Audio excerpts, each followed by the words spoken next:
മൊബൈലിലും T വിയിലും ഒക്കെ cinema കാണാനുള്ള താല്പര്യം പണ്ടേ പോയതാണ്. പിന്നെ നെയ്യാറ്റിൻകരയിൽ എൻ്റെ റൂമിനകത്ത് ഒരു ചെറിയ പ്രൊജക്ടർ സെറ്റപ്പ് ഉണ്ട്. പക്ഷേ ഞാൻ ഡെയിലി അവിടെ സ്റ്റേ അല്ലാത്തതുകൊണ്ട് അവിടെയും അച്ഛനും അധികം സിനിമ കാണാനൊന്നും പറ്റുന്നില്ല.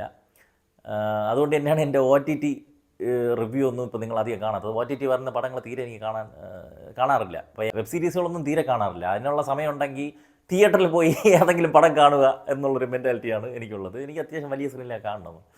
പക്ഷേ ഈ കേരള ക്രൈം ഫയൽസ് 2 ഇതിൻ്റെ ഫസ്റ്റ് പോലും ഞാൻ ഇതുവരെ കണ്ടിട്ടില്ല. ഇപ്പോൾ ഈ വീഡിയോ ചെയ്യുന്ന നിമിഷം വരെ ഞാൻ ഇതിൻ്റെ ഫസ്റ്റ് സീസൺ ഞാൻ കണ്ടിട്ടില്ല. ഇത് കാണാനുള്ള കാരണം ബാഹുൽ രമേശ്, ഇതിൻ്റെ സ്ക്രിപ്റ്റ് റൈറ്റർ. ഞാൻ ഇത്രയും ദിവസം ഒരു സിനിമയുടെ ഒപ്പീനിയൻ പറഞ്ഞിട്ട് ഒരു സിനിമ കണ്ടു കഴിഞ്ഞ് അതിൻ്റെ തിരക്കഥാകൃത്തിൻ്റെ നമ്പർ തപ്പി തേടി പിടിച്ച് വിളിച്ച് അയാൾ അഭിനന്ദിച്ച ഒരേ ഒരാളേ ഉള്ളൂ, അത് ബാഹുൽ രമേശാണ്. എനിക്ക് ഓർമ്മയുണ്ട്, ARM കിഷ്കിന്ദകാണ്ഡമാണ് ഒരുമിച്ച് റിലീസായത്. പക്ഷേ ഇത് യൂട്യൂബിലേക്ക് അഭിപ്രായം ഒന്നും വന്നിട്ടില്ല എന്ന് കിഷ്കിന്ദകാണ്ഡത്തിൽ. ആദ്യം വരുന്നത് എൻ്റെയാണ്. ഞാൻ അത് ആദ്യമേ കണ്ട ഒരാളാണ്. എനിക്ക് ഈ സിനിമ കണ്ടിട്ട് ഈ സിനിമയുടെ ഒരു എക്സൈറ്റ്മെൻറ്റ് മാറുന്നില്ല. ഞാൻ ഇദ്ദേഹത്തിൻ്റെ നമ്പർ കണ്ട് വിളിച്ച് എന്തൊക്കെയോ ഞാൻ പറഞ്ഞു, എന്തൊരു പടം മനുഷ്യൻ എന്താ എഴുതി വെച്ചിരിക്കുന്നതെന്ന് ചോദിച്ചു ഭയങ്കര സംസാരിച്ചു. അപ്പോൾ പുള്ളിക്ക് തന്നെ വിശ്വസിക്കാൻ പറ്റുന്നില്ല, ഞാൻ പറയണതിൻ്റെ അത്രയും ആ സിനിമ ഉണ്ടോ എന്നുള്ളത് പുള്ളിക്ക് ഉൾക്കൊള്ളാൻ പറ്റുന്നില്ല. അപ്പോൾ അദ്ദേഹത്തിൻ്റെ സ്ക്രിപ്റ്റ് വന്നപ്പോഴേക്കും ഒരു പ്രതീക്ഷ ഉണ്ടായിരുന്നു. ഒരു സിനിമയ്ക്ക് മാത്രം ഒരു സ്ക്രിപ്റ്റ് എഴുതിയിട്ട് പിന്നെ സ്റ്റോക്ക് തീരുന്ന ഒരാളായിട്ട് എനിക്ക് തോന്നിയിട്ടില്ല. അതുകൊണ്ട് തന്നെ ഒരു പ്രതീക്ഷ ഉണ്ടായിരുന്നു. അമ്മാതിരി ഒരു എഴുത്ത് ഇതിൽ കാണാനുണ്ട്. ഇതിൻ്റെ ലാസ്റ്റത്തെ ഒരു 45 മിനിറ്റുള്ള ഒരു എപ്പിസോഡ് അന്യായ സാധനോടെ അന്യായ എഴുത്തെന്ന് പറഞ്ഞാൽ ഇതിന് അവസാനം 2 പേര് നിന്ന് ചിരിക്കും. 2 പേര് ചിരിക്കുമ്പം ഈ നമുക്ക് ഒരു സിനിമയിൽ, ഒരു മാസ സിനിമയിൽ സ്ലോ മോഷനിൽ നായകൻ ഇറങ്ങി വരുമ്പം കിട്ടുന്ന നമ്മൾ ഇഷ്ടത്തോടെ കിട്ടുമ്പോൾ ഉള്ളൊരു ഗൂസ് ബോംസിൻ്റെ അപ്പുറമുള്ള ഒരു ഹൈ, ഒരു ചെറിയ ചിരിയിൽ നമുക്ക് കിട്ടുക എന്ന് പറഞ്ഞാൽ അത് എടുത്തിട്ട് ഒരു ശക്തി തന്നെ. അത് ഇപ്പോൾ പല സിനിമയിലും ചുമ്മാ ഇൻവെസ്റ്റിഗേഷൻ വരുമ്പോൾ കുറേ അനാവശ്യ സീനുകൾ കുത്തിക്കയറ്റി എങ്ങനെയും നീട്ടിക്കൊണ്ട് പോയിട്ട് അങ്ങനത്തെ പരിപാടികളല്ലേ. ഇതിൽ ഓരോ ക്യാരക്ടേഴ്സിൻ്റെയും അവർക്ക് ഒരു സപ്പോർട്ട് ഉണ്ടാവുമല്ലോ, അവരുടെ ബാക്ക് സ്റ്റോറിയും അവരുടെ അതിനെല്ലാം ഭയങ്കര ഡീറ്റെയിലിംഗ് കൊടുത്ത് അത് സിനിമയായിട്ട് കണക്ട് ചെയ്ത് കൊണ്ടുവന്നിട്ടുണ്ട്. സിനിമയുടെ ഹോൾ സ്റ്റോറിയുമായിട്ട് ബന്ധമുള്ള കാര്യങ്ങൾ തന്നെയാണ് വെച്ചിരിക്കുന്നത്. അനാവശ്യമായിട്ട് പ്രേക്ഷകരെ തെറ്റിദ്ധരിക്കാൻ വേണ്ടി കുറേ കഥാപാത്രങ്ങൾക്ക് സംശയം ഉണ്ടാക്കിയിടാൻ വേണ്ടി ഫോഴ്സ്ഡായിട്ട് ഒരു ലോജിക്കും ഇല്ലാതെ കൊണ്ടിടുന്ന ഒരു സാധനം ഈ പടത്തിലില്ല. ഇതിൻ്റെ സ്ക്രിപ്റ്റ് കിഷ്കിന്ദകാണ്ഡത്തിൽ നമ്മുടെ മനസ്സ് സഞ്ചരിച്ച നമ്മുടെ മാനസിക വ്യവഹാരങ്ങൾ കുറച്ചുണ്ട്. ആ ഒരു സാധനത്തിൽ കൂടി തന്നെയാണ് ഇതിലും പോയിട്ടുള്ളത്. ഞാൻ പറഞ്ഞുതരാം, അതിൻ്റെ ഇയാളുടെ ഒരു പരിപാടി ഞാൻ പറഞ്ഞുതരാം. ബാഹുലിൻ്റെ നമ്മൾ സിനിമ കാണാൻ പോകുമ്പോൾ നമുക്ക് പരിചയമില്ലാത്ത ഒരു അന്തരീക്ഷവും ആൾക്കാരെയാണ് നമ്മളൊരു ക്യാരക്ടേഴ്സായിട്ട് കാണുന്നത്. കിഷ്കിന്ദകാണ്ഡത്തിൽ അപർണ ബാലമുരളി ഒരു വിവാഹം കഴിച്ച് അവൾക്ക് അധികം പരിചയമില്ലാത്ത ഒരു പശ്ചാത്തലത്തേക്ക് അവൾ പോവുകയാണ്. അപ്പം അവളെ കൂടെയാണ് നമ്മളും പോകുന്നത്, കണ്ടുകൊണ്ടിരിക്കണം നമ്മളും പോകുന്നത്. നമുക്കും വലിയ പരിചയമില്ല. അപ്പോൾ അവൾ ഓരോ കാര്യങ്ങളായിട്ട് അന്വേഷിക്കുകയാണ്, ഇതെന്താണ് ഏതാണെന്നുള്ള മിസ്റ്ററി തിരയുകയാണ്. ഇതിൽ നോക്കുക, ഇതിൽ അർജുൻ്റെ കഥാപാത്രം പുതിയൊരു സ്ഥലത്തേക്ക് വരികയാണ്. അയാൾ അത്ര എക്സ്പീരിയൻസ്ഡ് ആയിട്ടുള്ള ഇങ്ങനത്തെ കാര്യങ്ങളൊക്കെ കണ്ട് ശീലിച്ച ഒരാളൊന്നുമല്ല, അധികം പുതിയ ഒരു ഉദ്യോഗസ്ഥനാണ്. പുതിയൊരു സ്ഥലത്തേക്ക് അവിടെയുള്ള കംപ്ലീറ്റ് പോലീസുകാരൻ മാറുന്നു. ആ ഒരു പശ്ചാത്തലം വരുമ്പോഴേക്കും അയാൾക്കത് പുതിയ സ്ഥലമാണ്. അയാൾക്ക് 0 എന്നാണ് തുടങ്ങേണ്ടത്. അപർണ ബാലമുരളിക്ക് 0 എന്നാണ് ആ സിനിമ തുടങ്ങേണ്ടത്. അപ്പോൾ ആ ഒരു കഥാപാത്രത്തിൻ്റെ കൂടെ തന്നെ സഞ്ചരിക്കാൻ വേണ്ടിയിട്ട് നമ്മളെ മെൻ്റലി പ്രിപ്പയർ ആക്കുക ഇയാൾ. എന്നിട്ട് അതിൽ നിന്ന് ചുരുളഞ്ഞ് പോകുമ്പം നമ്മൾ ഇതിൻ്റെ കൂടെ ഇൻവെസ്റ്റിഗേറ്റ് ചെയ്യണം, എന്താണ് ഇതിൻ്റെ കാര്യമൊന്നും. ഇവർ ചിന്തിക്കുന്ന പോയിൻ്റ് ഓഫ് വ്യൂവിൽ ആ ഒരു കണക്ഷൻ നമുക്ക് ഒരിക്കലും വിട്ടുപോകില്ല. അപർണയുടെ ചിന്ത പോകുന്ന വഴിയും നമ്മളെ ചിന്ത പോകുന്ന വഴിയും ഏകദേശം ഒരേപോലെ പോകും. നമ്മൾ കൂടുതലായിട്ട് കണ്ടുപിടിക്കാൻ വേണ്ടി ശ്രമിക്കും. ഇതിൽ അർജുൻ്റെ കഥാപാത്രവും അതിലെ അപർണയുടെ കഥാപാത്രവും ഏറെക്കുറെ സെയിം തന്നെയാണ്. പശ്ചാത്തലങ്ങളും കഥയും സ്ഥലവും എല്ലാം മാറുന്നതേ ഉള്ളൂ. പക്ഷെ നമ്മൾ കാണുന്ന മൈൻഡ് സെയിം തന്നെയാണ്. നമ്മൾ ഇതിൻ്റെ കൂടെ ഇൻവെസ്റ്റിഗേറ്റ് ചെയ്യുന്നു, ഒരെത്തും പിടിയും കിട്ടുന്നില്ല, അങ്ങനെയായിരിക്കും ഇങ്ങനെയായിരിക്കും, നമ്മളും കൺഫ്യൂസ്ഡ് ആയിരിക്കുന്നു. അവസാനം വന്നിട്ട് ഇതിൻ്റെ എല്ലാത്തിൻ്റെയും നമ്മൾ പ്രതീക്ഷിക്കാത്ത ഒരു സാധനം വച്ച് തരുമ്പോൾ അത് ഭയങ്കര പുതുമയാണ്. അതാണ് ഞാൻ പറഞ്ഞത്, ആ ഒരു ഹൈ ആണ് ഇയാൾ അവസാനത്തെ കുറച്ച് സമയം ഇയാൾ എഴുത്തിൽ വരുന്നത്. അത് ഭയങ്കര ബ്രില്യൻ്റ് എന്നോട് അത് എക്സിക്യൂട്ട് ചെയ്യുക എന്ന് പറയുന്നത് അത് റെയറസ്റ്റ് ഓഫ് റെയർ എന്ന് പറയാം. വളരെ കുറച്ച് പേർക്ക് മാത്രം സംഭവിക്കുന്ന കഴിവാണ് ആ എഴുത്തിൽ കൊണ്ടുവന്നത്. അതിനെ മനോഹരമായിട്ട് തന്നെ അഹമ്മദ് കബീർ സംവിധാനവും ചെയ്തിട്ടുണ്ട്. അത് എടുത്ത് പറഞ്ഞു, അതൊരു സിനിമോട്ടോഗ്രാഫി, ആദ്യത്തെ ഒരു പട്ടിയുടെയൊക്കെ സീക്വൻസ് ഉണ്ടല്ലോ, ഇവിടെ എന്ത് ക്വാളിറ്റി ഫീൽ ചെയ്യുന്നുണ്ട് ഇത് ചെയ്തിരിക്കണം. വെബ് സീരീസ് ആണ്, എങ്ങനെയെങ്കിലുമൊക്കെ ചെയ്താൽ മതി എന്നുള്ള ഒരു ഇതിൽ ഇവർ ചെയ്തിട്ടില്ല. പിന്നെ വേറൊരു കാര്യം തോന്നിയത് സ്പൂൺ ഫീഡിങ്. അവസാനം വന്നിട്ട് ഏതെങ്കിലും സിനിമയിൽ ഏതെങ്കിലും ഒരു ആൾ എക്സ്പ്ലെയിൻ ചെയ്യും, അല്ലെങ്കിൽ കുറ്റസമ്മതം നടത്തും, ഇല്ലെങ്കിൽ അന്വേഷണ ഉദ്യോഗസ്ഥൻ കണ്ടെത്തും ഇങ്ങനെയാണ് ക്രൈം നടന്നിട്ടുണ്ടാവുക എന്നുള്ളത്. പക്ഷേ നമുക്ക് ഒന്ന് സ്പൂൺ ഫീഡ് ചെയ്യാത്ത നമ്മുടെ ഫ്രീഡത്തിന് അങ്ങ് വിട്ടിക്കുകയാണ്. എന്നാൽ നമുക്ക് കറക്റ്റായിട്ട് ഒരു അനാലിസിസിൽ എത്താനും പറ്റുമെന്നുള്ളതാണ് എൻ്റെ ബ്രില്യൻസ്. ഇന്നലെ ഒരു സിനിമ ഞാൻ കണ്ട്, DNA എന്ന് പറയുന്നത്. അതിലിങ്ങനെ കുറേ നേരം കാണിച്ചു പോയിട്ട് ഇതാണ് സംഭവിച്ചതെന്ന് ഒരാൾ വന്ന് നിന്ന് പറയുകയാണ്. അത് ആരാ പറയണമെന്ന് ഒരു സിനിമയിലില്ല. ഒരാൾ വന്നിട്ട് അവിടെ ഇങ്ങനെ നടന്നു, അങ്ങനെ നടന്നു. ഇത് ആരുടെ എന്ന് നമുക്ക് ചോദിച്ചോളൂ.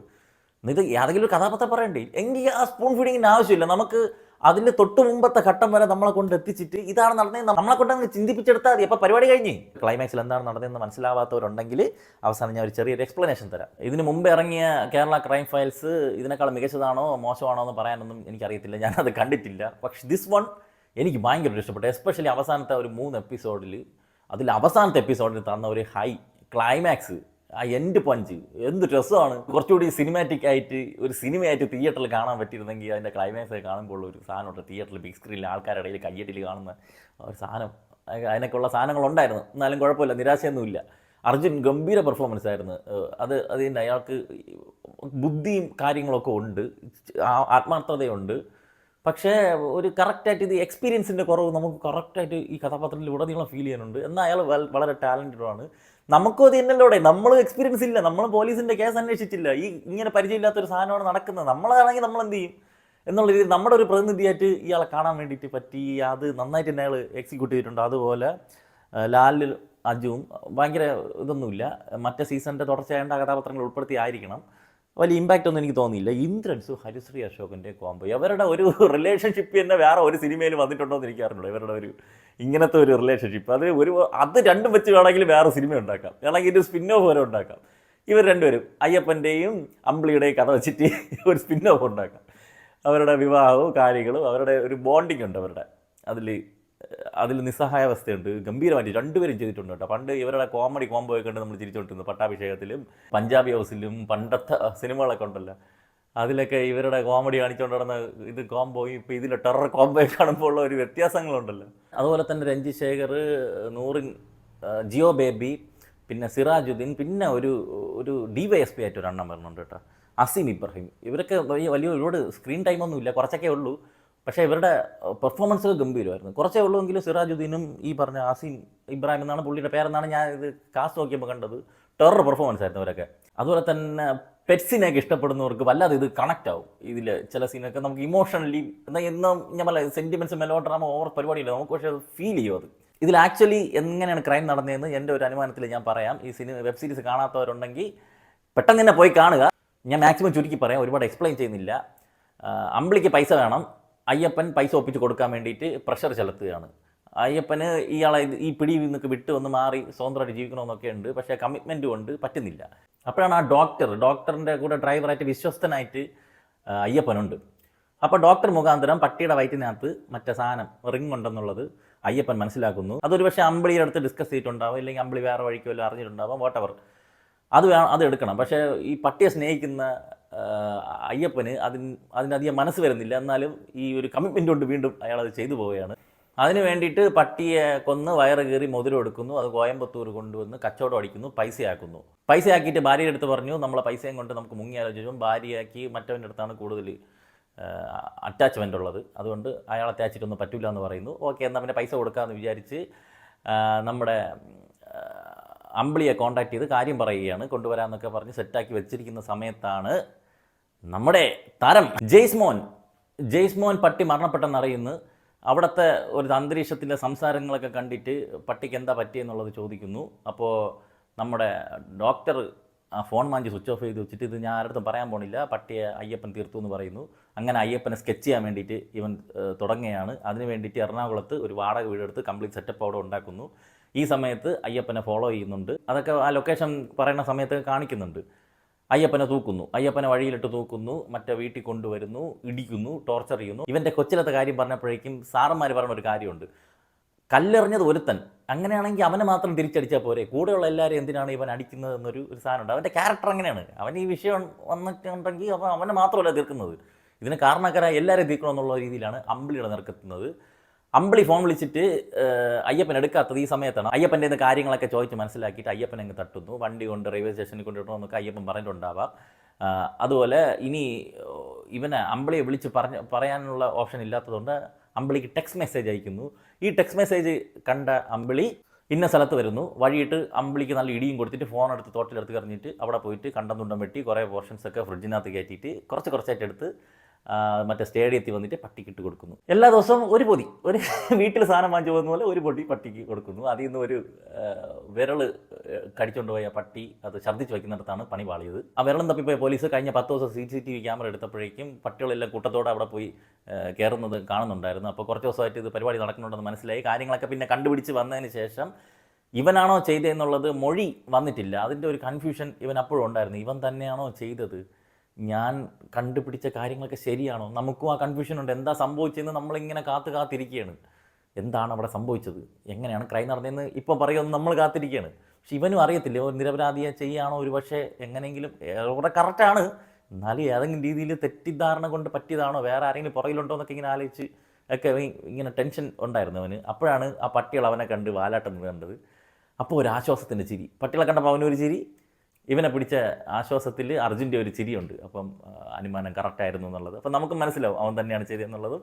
ബാക്കി നമുക്ക് എന്താണെന്നുള്ളതിൻ്റെ ഒരു ഇൻവെസ്റ്റിഗേഷൻ റിപ്പോർട്ട് നമുക്ക് വെടി വയ്ക്കാം. പോലീസുകാർ ആ വീട് എത്തുമ്പോഴേക്കും അവിടുത്തെ എല്ലായിടത്തെയും കറണ്ട് പോകുന്നുണ്ടായിരുന്നു. പക്ഷേ ആ സ്വിച്ച് ഓൺ ആയിട്ടാണ് ഇരുന്നത് ഫാനിൻ്റെ. കറണ്ട് വന്നപ്പോഴേക്കും അവൻ്റെ ഫാൻ കറങ്ങാൻ തുടങ്ങിയപ്പോഴേക്കും നമ്മുടെ അർജുൻ പെട്ടെന്ന് റിയലൈസ് ചെയ്തു. അവിടെ വന്നപ്പോൾ കറണ്ട് പോയത് അവർ ശ്രദ്ധിച്ചിട്ടുണ്ടായി. കറണ്ട് പോയിരുന്ന സമയത്തായിരിക്കണം അവ തൂങ്ങിയിട്ടുണ്ടാവുക, അല്ലാതെ കറങ്ങിക്കൊണ്ടിരിക്കുന്ന സമയത്ത് ഫാനിൽ കയറി തൂങ്ങാൻ പറ്റില്ലല്ലോ. അപ്പോൾ ഇവരെ കണ്ടതുകൊണ്ടാണ് അവൻ കയറി തൂങ്ങിയെന്നും തൂങ്ങിയിട്ട് അധികം സമയമായില്ല എന്ന് മനസ്സിലാക്കുകയും ഒക്കെ ചെയ്തപ്പോഴാണ് അവൻ്റെ കാലിൽ കയറി പിടിച്ചത്.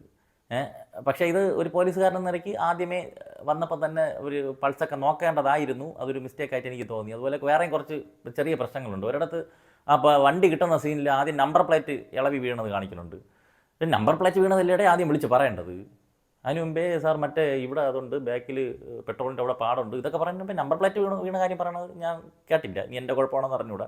അതുപോലെ തിരുവനന്തപുരം കാണിക്കുന്ന സമയത്ത് ഇതിലും അങ്ങനെ തന്നെയാണ്. നിന്ന നിപ്പിൽ ശംഖുപോത്ത് നിൽക്കുന്ന വണ്ടി അടുത്ത് നോക്കിയപ്പോഴേക്കും ന്യൂ തിയേറ്ററിൻ്റെ ഫ്രണ്ട് ഇരിക്കുന്നു അടുത്ത സീനിൽ. അങ്ങനെയൊക്കെ കുറച്ച് പിന്നെ അത് വേറെ ആർക്കും അതൊന്നും സ്ഥലങ്ങൾ അറിയാത്തതുകൊണ്ട് പ്രശ്നമൊന്നും തോന്നുന്നില്ല. എനിക്ക് സ്ഥലങ്ങളെ വ്യക്തമായിട്ട് അറിയാമെന്നുള്ളതുകൊണ്ട് ചെറിയ ഇതടിച്ച്. Team Kerala crime file season 2 good work.